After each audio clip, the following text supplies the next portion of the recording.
Kia ora koutou katoa. Welcome to this Green Party event, Homes for People, not profit. Thank you very much everyone for coming. My name's Rory and I'm emceeing tonight alongside Caden. Great introduction. Kia ora koutou katoa, ko Caden tōkunua, huri ahau no Ngāti Tūwhare tō me Ngāti Mani o Potohuki. You are the MC for tonight. Now we'll introduce our MPs. Honourable Julianne Genter, one of Greens Wellington-based MPs, basing herself in Berhampore. She's an expert on transport and urban planning, was Minister for Women during the last government, and some of the key portfolios she holds now are transport, urban development, local government, finance, and the COVID-19 response, among many more. Awesome, and I'll introduce Jan Logie, one of the Greens' most humble MPs. Jan lives in Aotearoa and has been an MP since 2011. Last term in government, she was the Undersecretary to the Minister of Justice for Domestic and Sexual Violence Issues, leading the government's efforts to reduce and prevent family and sexual violence.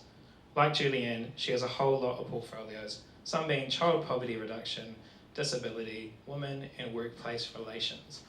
Awesome. I think before we get into the conversation, I'd just like to open this space up with a quick karakia. So I'll just start there. Me karakia tātou. Kia tau, ngā manaakitanga, a te mea ngaro, ki runga, ki tēnā o tātou, kia mahia, te hua mā kihikihi, kia toi te kupu, toi te mana, toi te aroha, toi te reo Māori, kia tūturu, ka whakamoa, kia tīna, tīna, haumi e hui e, tā ki e. Awesome, thanks team. Alright, back to Rory. Kia ora, Caden. So I think probably the reason we're all here probably is that we're fed up about the housing situation. And probably most of us in the room are disadvantaged by the housing crisis at the moment, or if not, then definitely know lots of people that are disadvantaged by the housing crisis. The Green Party have recently collected stories from people about how they're affected by the crisis, and some of them are up on the wall. Just you can't see them, but on this side from the lifts. And there, I was reading through them in the last couple of days, and I think what really struck me is just how many different ways we are all affected by the housing crisis. It's not just that couples that would have used to have been able to easily buy a house can't. It's not just rental. It's just so many things, and they're all interconnected. And homes are the things that that are very central to our lives. And so when that gets affected, there's a huge ripple effect and lots of impact on communities.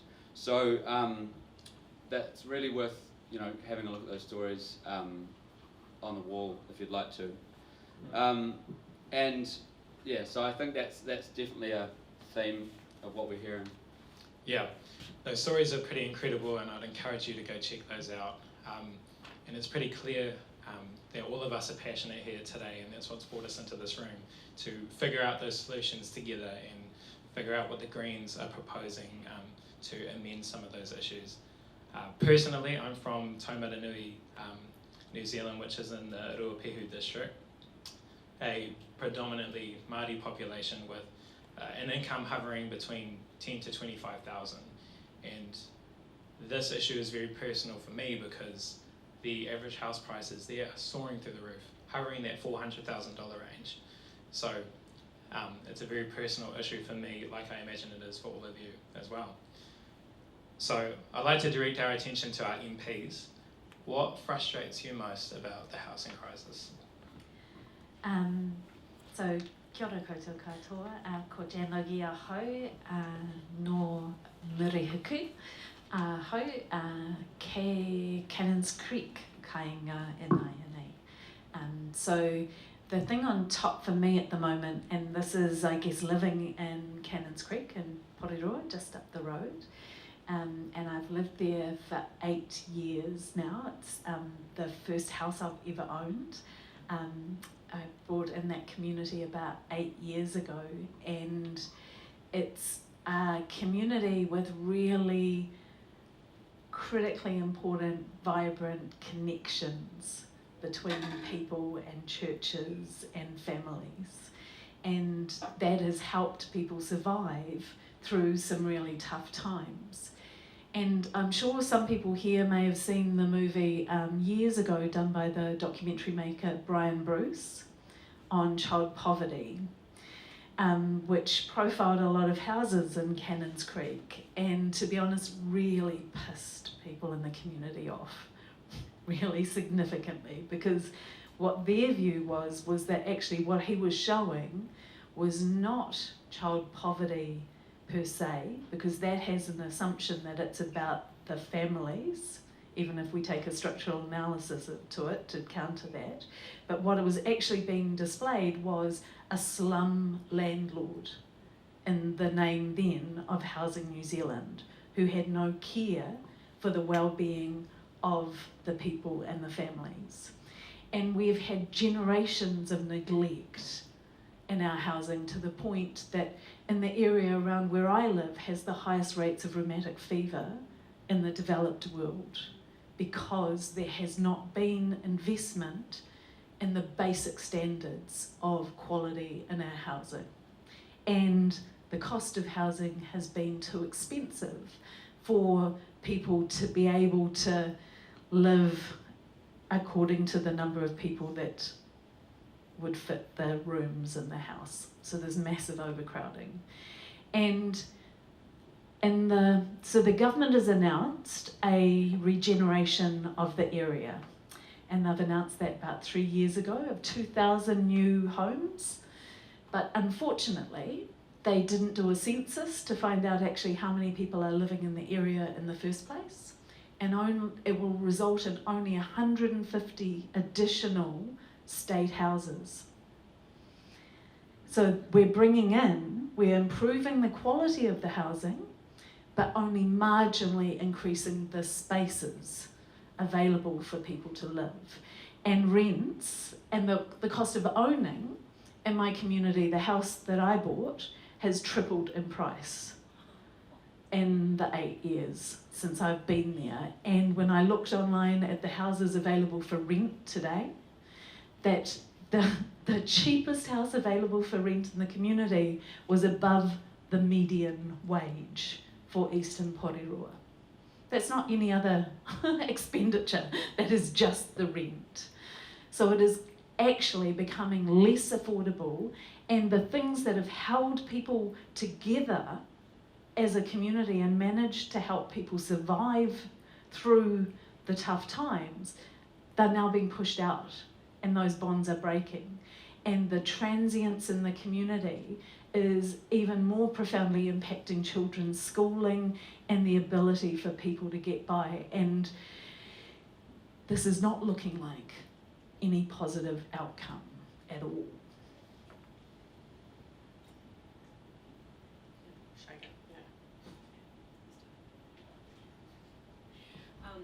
Kia ora, ko Julian Genter ho. I think what frustrates me most, I have two things. One is that the current situation is entrenching wealth inequality. So we've got, because of our COVID response, because of the quantitative easing the Reserve Bank has engaged in order to make sure the economy stayed fluid during the COVID shutdown, we've seen a real increase in asset prices, especially housing. And this is really just because banks are loaning twice as much as they were in December 2019. In December 2020, they were loaning $10 billion on residential property, 100% increase from $5 billion 1 year previous. So those people who already owned houses or property, the value of that is increasing, and that means they have more equity and they can actually borrow more to buy more houses. And in the meantime, rents are going up, and that means that those who are renting are spending even more of their income just trying to make ends meet, just to have a place to live. It makes it harder for them to save any money to possibly have a deposit. And as the value increases so fast in the last year, it's just not possible for anyone to save enough money to increase their deposit to be able to buy a place. So this means anyone who already owned property or who maybe has a parent or someone they might inherit property from are better off as a result of this totally understandable public, reaction to try and make sure the economy was fluid. But it's not good that that wealth is getting trapped in the hands of a small group of people, while those who had nothing are even worse off. That is really bad for our society. The second frustration I have is actually in the quality of the buildings that we have. That's probably one of the things that got me motivated to get into politics when I moved to New Zealand, having lived overseas in climates that are actually far less hospitable than New Zealand, and having never been cold inside before. That's not quite true. I remembered when I was 18 or 19, I lived in some very cold houses. But it's entirely possible to have homes that are healthy to live in, that don't cost much money to heat, and we should be building those here in New Zealand. So you've got people spending a fortune on rent, and then they have to spend even more money to heat their house to be at a healthy standard. And so I'm slightly concerned right now. The other side of the frustration is transport around our cities and where we build the homes. And there's a real risk that in the government's rush to increase the supply of housing, that a lot of houses that aren't of particularly good quality, because we pretty much have the lowest building code in the developed world, are going to be built out in greenfields areas that are really far from jobs and amenities and don't have public transport. So even if those houses are cheaper, the people who live there will have to spend more on transport to get anywhere. And so there's no real gain to it. And so I just think there's such a huge opportunity for us in New Zealand to be building better housing that keeps people healthy, that doesn't cost a fortune to heat, and that gives you good access to good services, jobs, education, community. That's really important. And I think that it's just not in the New Zealand ethos, it's not part of our values to have a society that is so divided in wealth and means. And this is fundamentally a place where people think of as egalitarian, and unless the government takes some drastic action, which is much further than what they've done so far, they are going to entrench this wealth inequality. Thanks, both of you. Yeah, I mean, I think that, like you've just pointed out, Julianne, the haves and have-nots in New Zealand have become the have housing and have-not, and any other kind of signs of egalitarianism mean nothing when the housing is so tied to wealth, Or if I could toe talk at that point actually, because Jen and I were speaking earlier before we kicked the show off. We're both from Dunedin, studied in Dunedin, and I think it's the common narrative in Dunedin that living there you have to, bundle up in your 40 blankets and chuck your beanies on, and even then you can still see your breath inside. But that's all part of the Dunedin experience, right? Well, why is that narrative the case? But that seems to be the norm. But yeah, just a total of both your points. Yeah, totally. I know, I had so many conversations with people about what were people thinking when they built houses in New Zealand? Did they think we were in the tropics, where it's just like, it would be fine having these not uninsulated, and Actually, it was also that it was a colonial model, and they built them and exactly replicated the direction of the houses in the UK, i.e. away from the sun on this side of the world. That deep built colonialism that's destroying us all. We've got a question section at the end, so there'll be a chance for people to have some input then. But we're going to move on now to solutions, because I think it's important to acknowledge the issues, but really what we want to be looking at is solutions, and I'm sure that you guys are all keen to hear about that too. So I just note that there was a UN report last year, earlier in the year, that said the action being done on housing at the moment is positive, but it's such a big issue that there needs to be bold and cohesive plan, and I think there's a general feeling at the moment that we don't have that, and so we're going to have a chance to hear from the MPs about the solutions that the Green Party is proposing. So I think, Caden, you're going to run through the letter that the Green Party sent to the government last year. I am going to do that, but before we have a fun little game for everybody, a bit of audience interaction.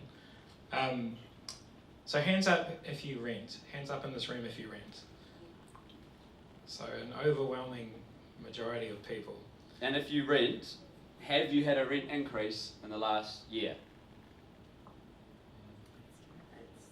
Probably hard. Yeah.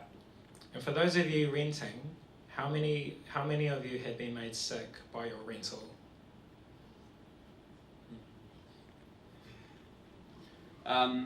Who here would be able to pay a mortgage if only you could afford the deposit?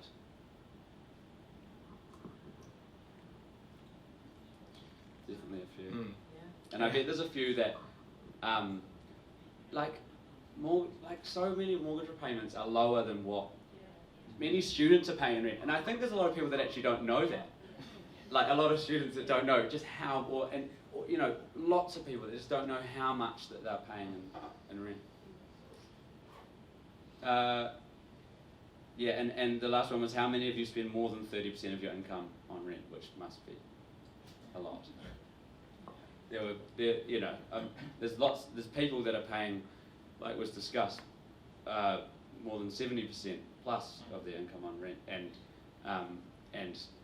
the stats that Jan, you were talking about before were more than 100%. It's like a huge reliance on community support for getting through. So I'll take us back to our letter. So if I remember correctly, last month the Green Party sent a letter to the Labour government urging the government to take urgent action on housing and the housing crisis in New Zealand, with the Greens making some suggestions about how they could do that and the next steps they could make. So could you run us through that letter? At a very high level, it was, and I guess one of the key takeaways is that I think we all kind of have a sense of how big a crisis this is at the moment, right?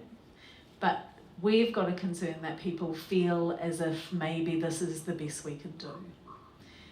But that is not the view of the Greens. That we believe that there are quite a few things that government could be doing. So one of them that we were pushing was that there needs to be more emphasis on building state houses and more social housing, and that government can do that by extending the ability to borrow to build. And we are in a time in the world where that is very clearly, actually we can do that cheaply, and that is to the long-term benefit of the country. And to really put focus on doing that, acknowledging as well that we need to have good planning rules to enable good housing, as opposed to forcing people out onto the fringes, and in a climate emergency, pushing people out into the fringes is not good for our environment, but also as petrol prices will increase, it's actually not sustainable or supporting stability. It's putting people in more precarious situations by forcing them out into the fringes, and we need good urban development to support our communities again. It's acknowledging that this is a te tiriti issue, that 30% of Māori are in severe housing deprivation at the moment, and that is a result of the whole process of colonisation, not just recent policies. And when I get to speak on our treaty legislation often in the House, and that dispossession of land has left many iwi virtually landless and has pushed the people out of housing and reliant on private sector pāhia landlords who, are often on land that was Māori land, that was taken. And actually, if we are to have justice in this country as well as solve the housing crisis, then we have to acknowledge that at the foundation. It's also acknowledging the need for housing for everybody and the importance of accessible housing. So universal design will enable all of us, regardless of our mobility, to have a house for life, regardless of if we have an accident or whether we age. And it'll enable people with mobility issues to be able to, you know, the radical concept of being able to visit people. Oh, amazing. So it's really, those are very, very tangible things that we could be doing that would make a huge difference. Oh, and of course, then moving into talking about rent controls. And if we've spent a bit of time and had a sense of how many people in this room are in what is the technically defined as unaffordable housing, and the acknowledgement that the pressure that puts on people in terms of every other part of their life, and the fact that that is one of the key drivers of homelessness in this country, which is where we're hearing, and I had a friend recently, you know, of kind of demographics that you would, is not the stereotype of people who are homeless, right? Who it was 9 months before they managed to find a place to live, and were reliant on friends to be able to put them up in the meantime, and the sense of that making it really difficult to maintain everything in their life. Because we all know our homes are the place that we operate from, that we are able to get our kids to school from, are able to get to work from if we're lucky to have work, are able to have connection and conversation that prevent us from falling into despair. And so rents are out of control at the moment, and there's a sense that, well, the government made some changes that we supported that were enabling so that rent increases can only happen once a year. But as we've seen by the number of people in this room who have had their rent increase in the last year, and the number of people on Facebook I see who are saying, is it okay that they've put my rent up by $100 and something, or by $50, and when you're in the a marginal income or any kind of income actually, and you've done some budgeting, those changes are really significant and can make the difference between being able to sustain a tenancy or not. So the Greens have been floating, and you'll see on our website, we've been asking people the questions about what interventions do you think we should use, because actually there's a lot of things that we could do about that. And a lot of other countries in the world have different forms of rent control, from the most basic, which I'm not convinced it would make enough of a difference, of just actually being, when you're signing up to a lease agreement, to know what the rent was for the previous tenants, which is kind of on the idea of kind of information gives you bargaining power, which actually I don't think works when there's a housing shortage. But to actually putting limits on how much rent can be increased in particular areas, to say maybe it's the cost of living plus if significant alterations have been made and that's not just meeting the basic requirements for a healthy home, then maybe you could apply to have broader increases beyond that, to have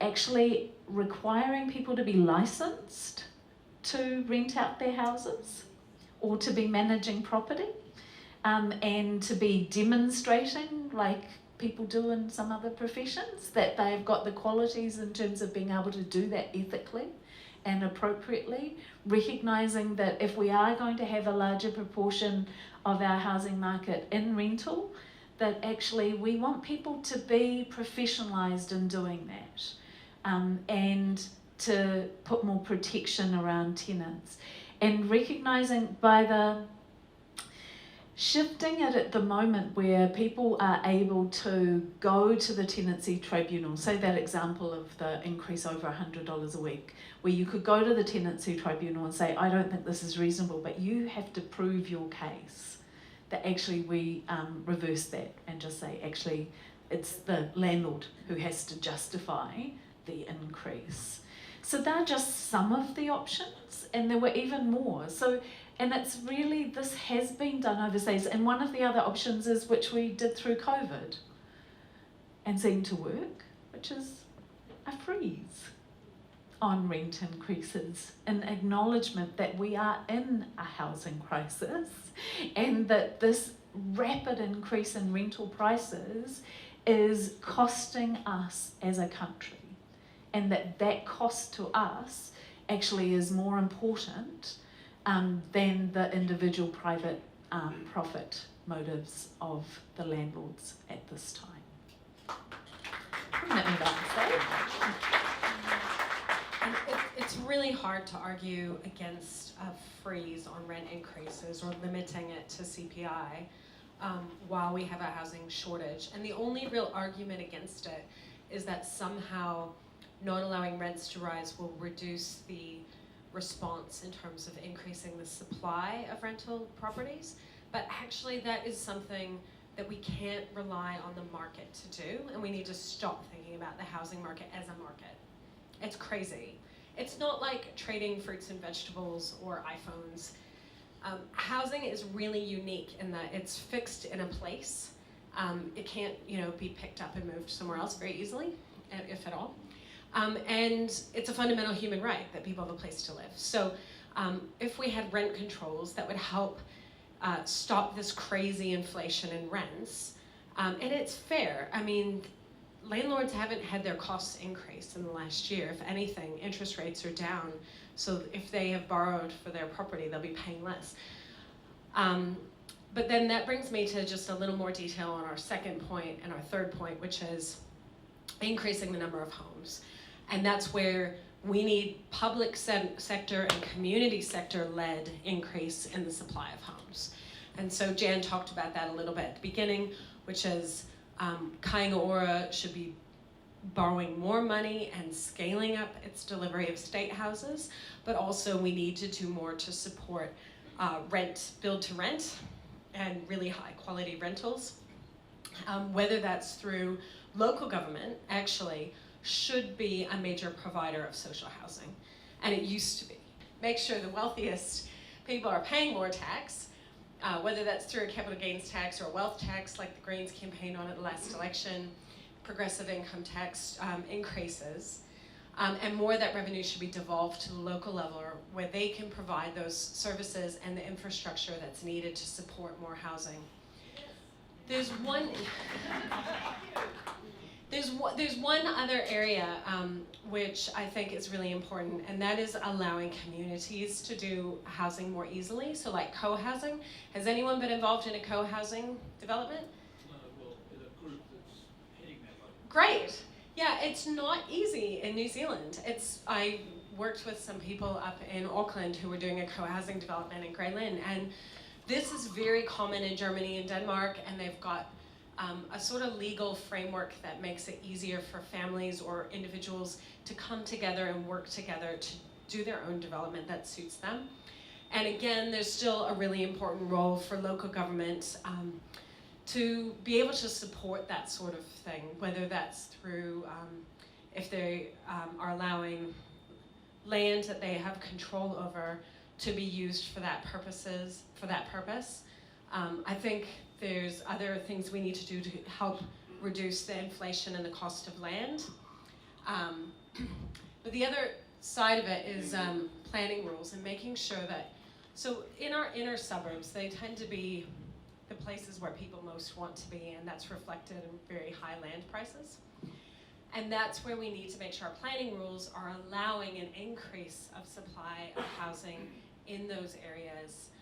In a way that, of course, is sensitive to the community, but it just, I think as the cities grow, it's really important that we allow them to go up a little bit in those inner suburbs, and that we have the city and the community working together to identify where new housing is going to go, where the green space is going to go, where the infrastructure is going to go, and the social infrastructure, schools, ECEs, doctors' offices, shops, parks. What we have in New Zealand is very developer-led, and even right now, there's private developers applying for private plan changes to put growth in areas that has not been agreed by the community. And our RMA system is quite permissive to that. And it's usually in greenfields areas where there's really high quality soils and they're just gonna plonk some houses down that are gonna be really car dependent. There's not any services there. That's kind of the opposite of what the Greens wanna do. So we need to have a planning framework, local government funding framework that supports communities to really work together to enable more people to live in the city close to the things they need to get to. And that will help increase the supply of affordable housing.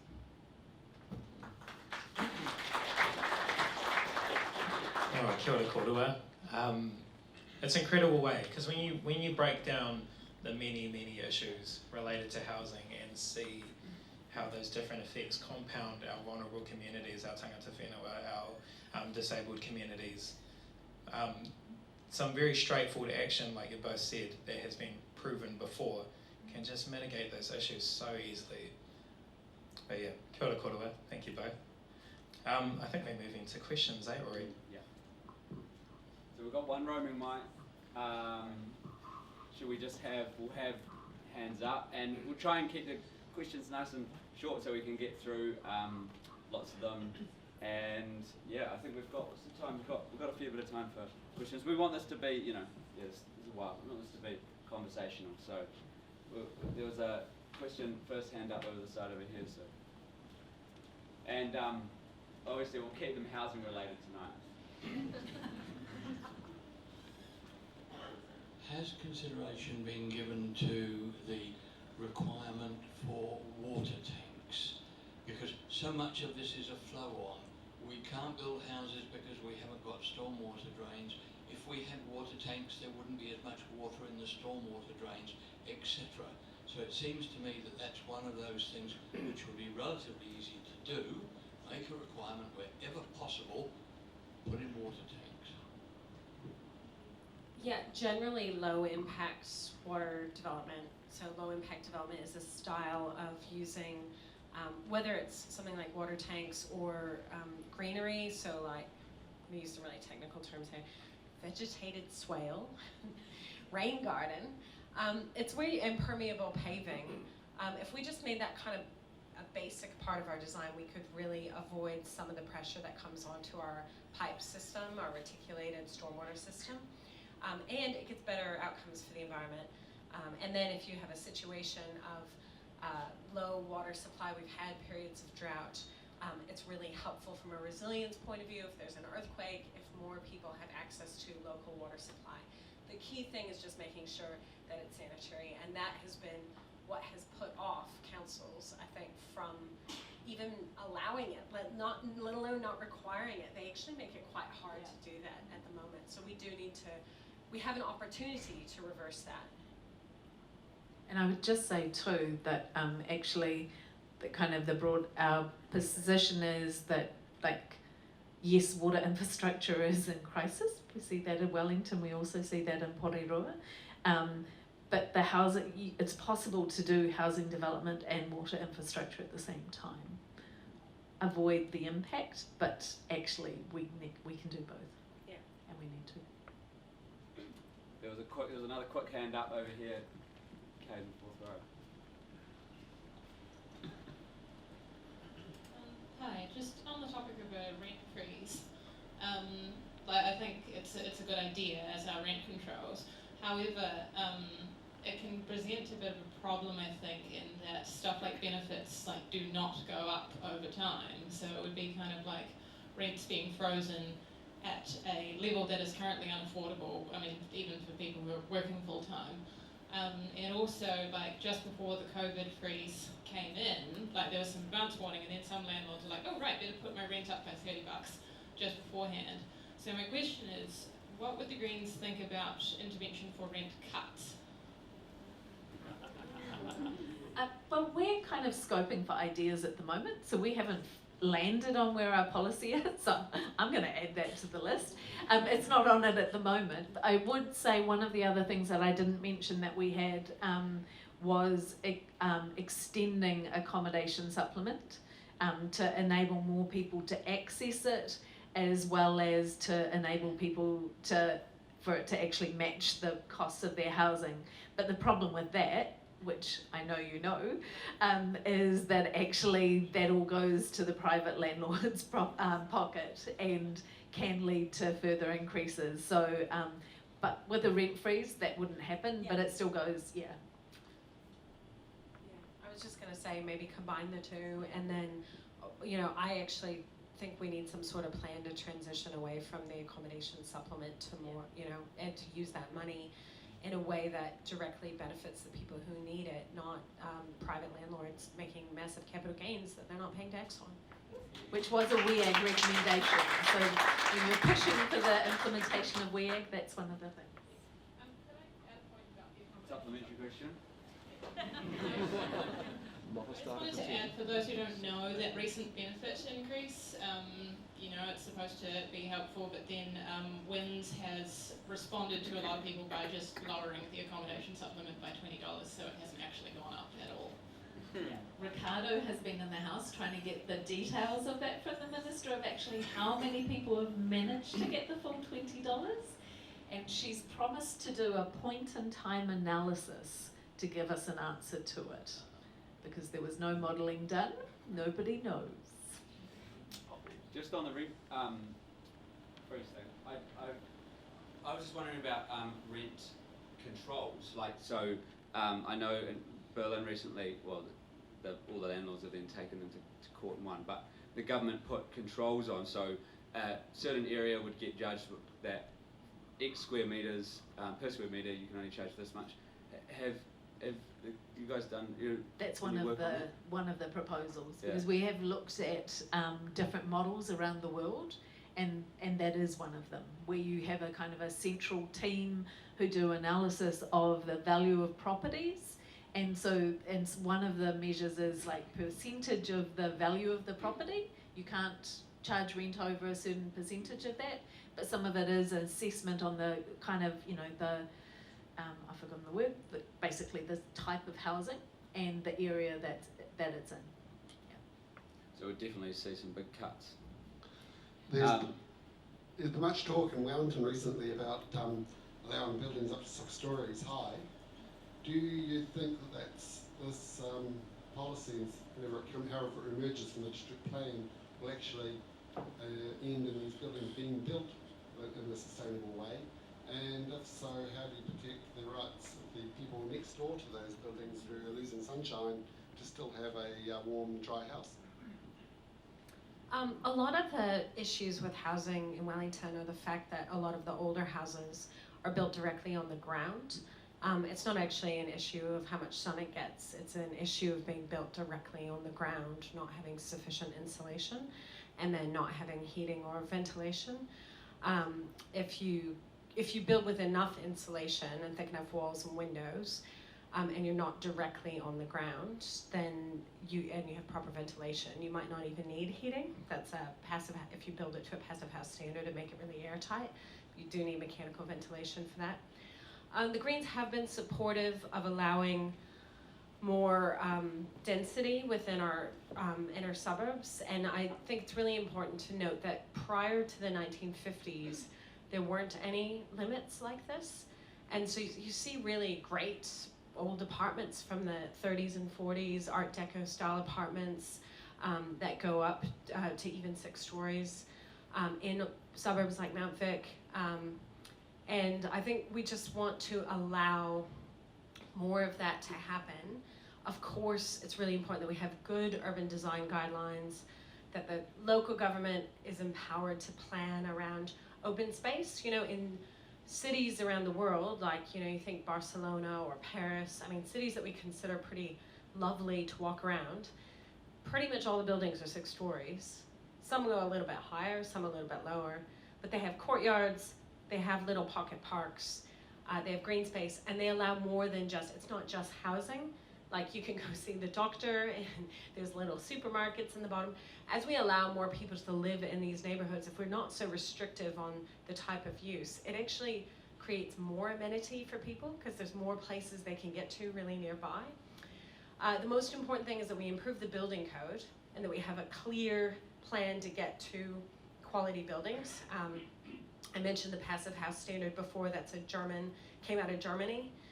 And there's a really good example. That's basically become the standard in most states in Germany and some places elsewhere for new builds. And sorry, I see someone shaking their head at me, so I'm not really sure what that's about, but maybe you can tell me later. Yeah, I do believe that you can have really high quality, high amenity areas, and I think it's really important that we consider the rights of people, the future residents, as well as the rights of the existing residents. Where are we at, Caden? Kia ora, over in the back. Oh, cool. Sorry for being in the dark. I was just wondering, to what extent do you think the home ownership-centric view that New Zealanders have negatively impacts the way that we live? And does the Green Party have a vision that allows people to assert their right to live in a healthy home while renting and not owning?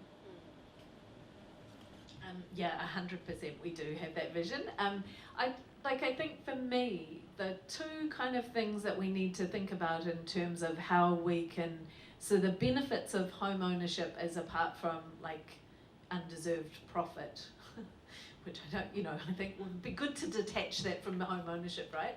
But is stability and the ability to put down roots and become part of a community. And the other one is having an asset in terms of retirement and the fact that our superannuation scheme is factored around the assumption that people would own their own homes. And so for us, when we're thinking in terms of our policy and supporting, acknowledging not everybody needs to own, but we have to find a way of providing people with stability and recognise that superannuation may have to change if people don't have an asset.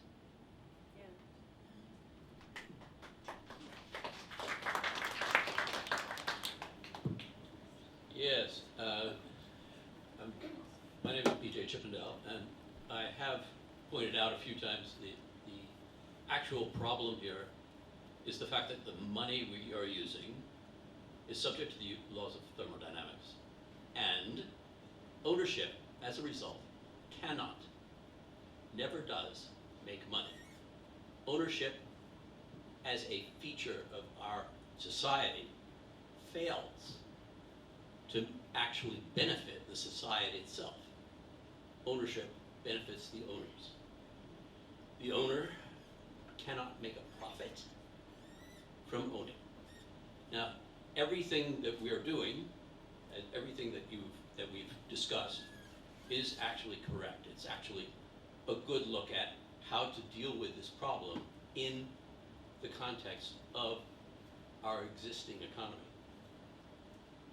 But the economy itself is entirely broken by a problem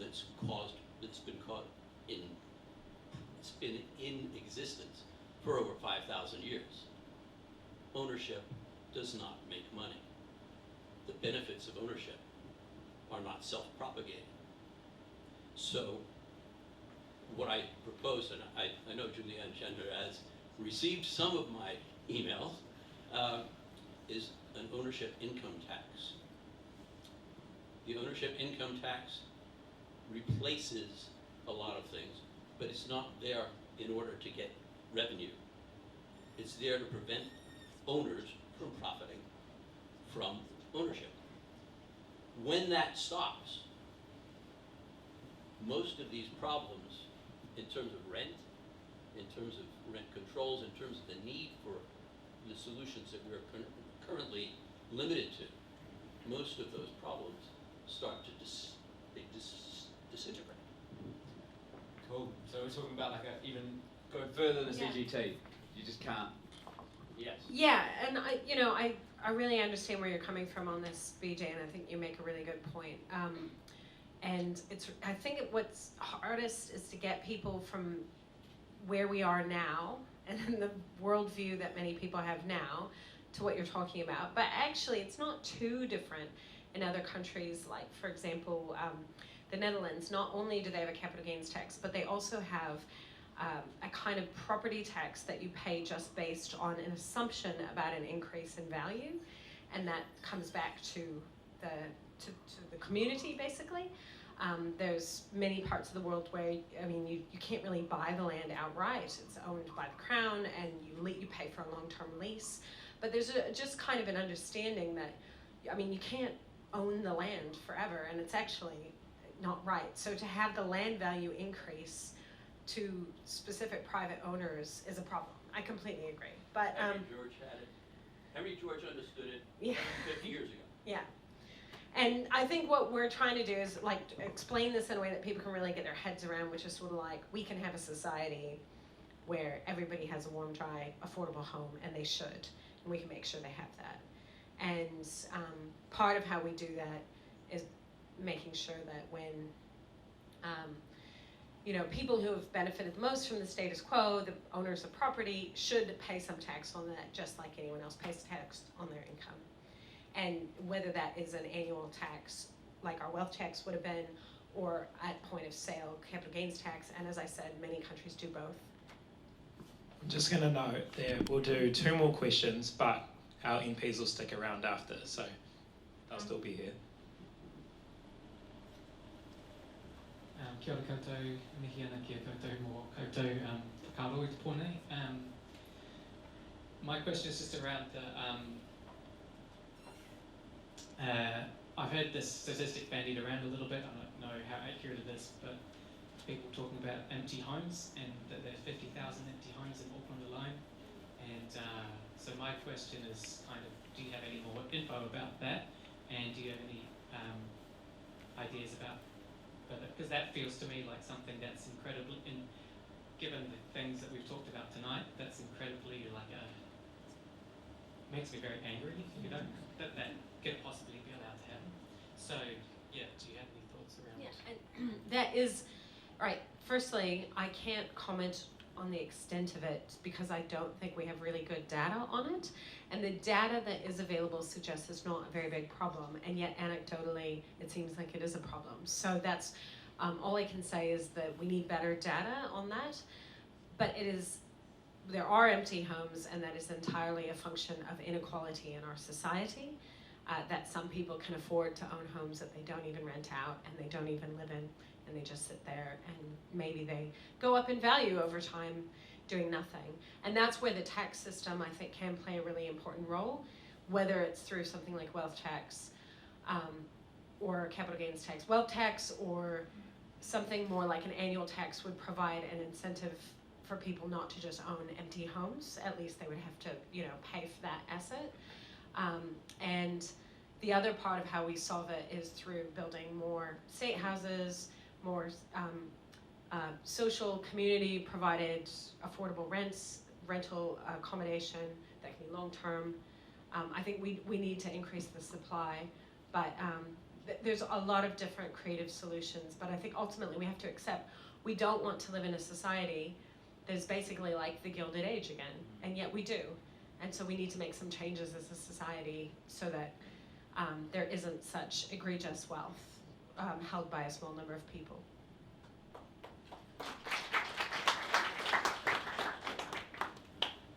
It's just a small thing, but suggestions for making apartment living more attractive if we're going to be building more high-density housing, and things like, so I lived in an apartment, and one of my key things when buying an apartment was being able to hang my washing outside.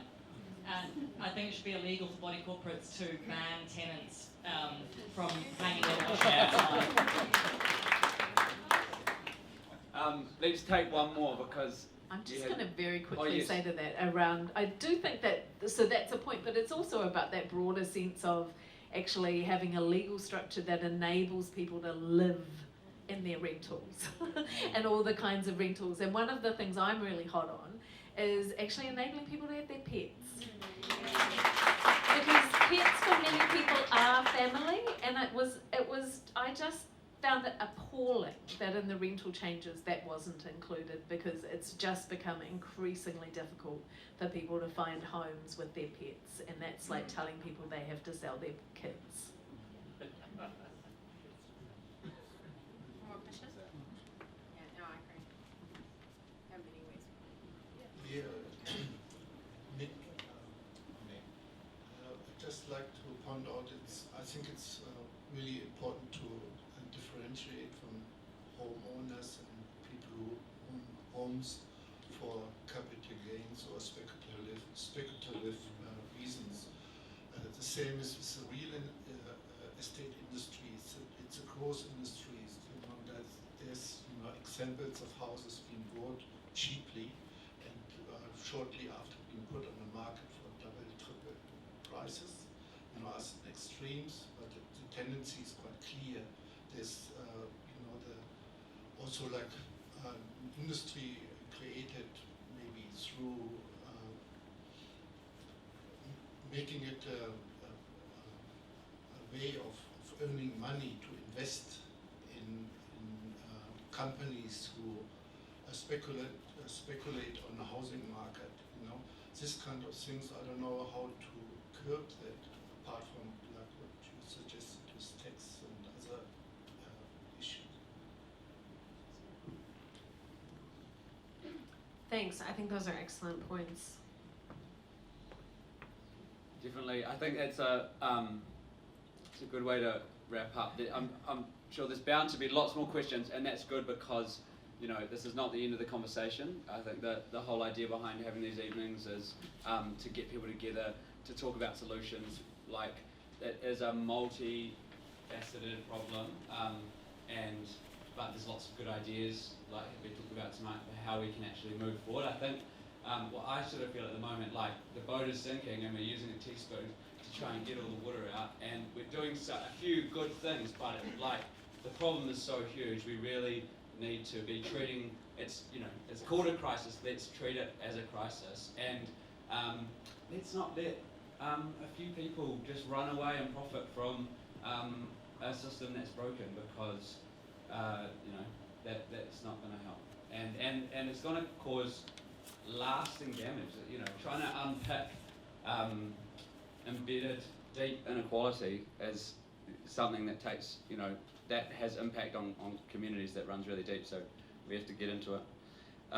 So there's a few things like you guys can do to stay involved. The Green Party have got a thing at the moment where you can contact an MP and have a Zoom session over dinner with them, and ask them questions, talk about ideas, get your family together or your flatmates, and do that. There's other ways, like writing an opinion piece. If you've got ideas, write an opinion piece. There's a lot of people in here with some really good ideas, and submit it to the paper or outlets, and sharing your ideas just with your community, because it's a much talked about issue, but I think there's lots of people out there that are not totally clear about the solutions.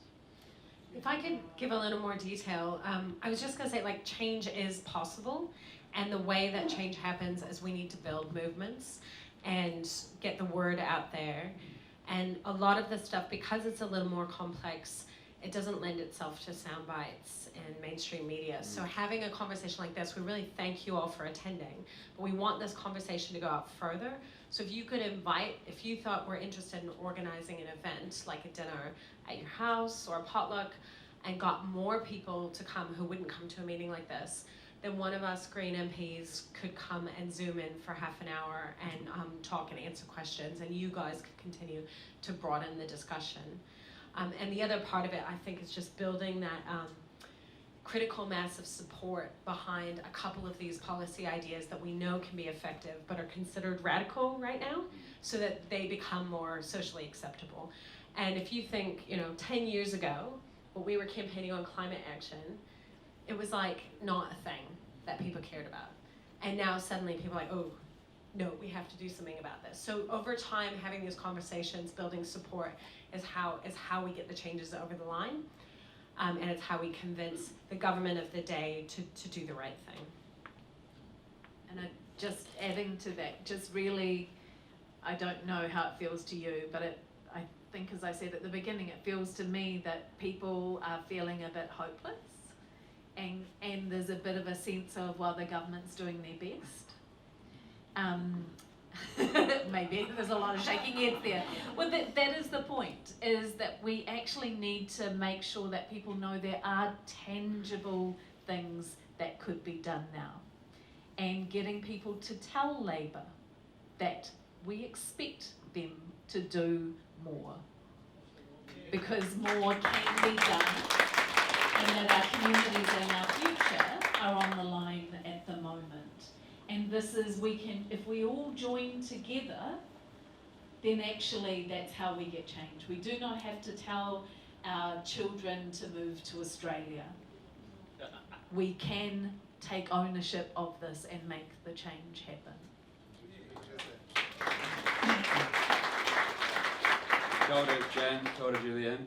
I think that's been a really awesome discussion, and to follow on from that, I mean, we know that the government is responsive to pressure from, that they are very in tune with what the population is saying and thinking, and so the more that we can have these conversations and show them that this is something that the electorate wants, then change can definitely come. And thank you all very much for coming. Yeah. It'll leaflet on your chair. So if you do want to host a dinner and you look at your leaflet, Homes for People Not-Profit, that has information on how to take the next steps. Thank you to our MPs, thank you for coming, thank you to the venue, thank you to the volunteers who were greeting you as you came in and have done everything. Caden's going to close with a karakia, and then the MPs will be around to chat. Yeah, we invite you to stick around because they're not going anywhere. And the discussion was very fruitful, so it'd be awesome to keep that going. Awesome. So I'll close this off with a quick karakia. Me karakia tātou. Kia tau, kia tātou katoa, te ata whai o te tātou ariki a ihu karaiti, me te aroha o te atua, me te whiwhinga tahitanga, ki te wairua tapu, ake, ake, ake, ameni. Awesome. Thank you everyone for coming.